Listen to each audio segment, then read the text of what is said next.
तूने मेरे जाना कभी नहीं जाना এই শান্ত খারো খারো কিরে তুই দৌড়াই করতে এলি? তোরে 2 দিন ধরে ফোন দিতেছি, ফোন ধরস না করে। বাসার জায়গা বিচারে আইলাম। আমার ভাবি কেমনে? আমি তো নাম্বার চেঞ্জ করে লাইছি। আমার না পাইছিস যে তুই সাউন্ডে ফোন দিতি। আরে হ্যাঁ ও ফোন দিছিলাম, হ্যাঁ ফোন এর বউ ধরছে। তো তুই হৃদয়ের ফোন দিতি। আচ্ছা বাদ দে, আমার বোনের বিয়ে ঠিক হইছে, দাওয়াত দেওয়ার লাগেই তোকে বিজি বিজি ঘুরতাছি। আলহামদুলিল্লাহ, শুনে অনেক খুশি হইলাম। বৃষ্টি নামতাছে, আমরা অনেকটা রেস্টুরেন্টে যাবো। আর রেস্টুরেন্টে বইয়া বাকি কথা কমনে তাড়াতাড়ি আয়। দেখ বন্ধু, আমার বাপও নাই ভাইও নাই, তোরা 2 জন হইলে আমার ভাই। এখন আমার বোনের বিয়ার যাবতীয় যত কাজ আছে সব কিন্তু তোকে আমার লগে থেকে করতেইব।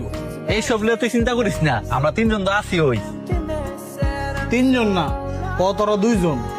2 জন মানে? হৃদয় তো আছে, হ্যাঁ তো আমার বন্ধু, হ্যাঁ থাকতো না? না হ্যাঁ থাকতো না, কারণ আমি সবারই তো সব জায়গায় দাওয়াত দেওয়া পারতাম না। তোর কথাটা আমার ভালো লাগে নাই।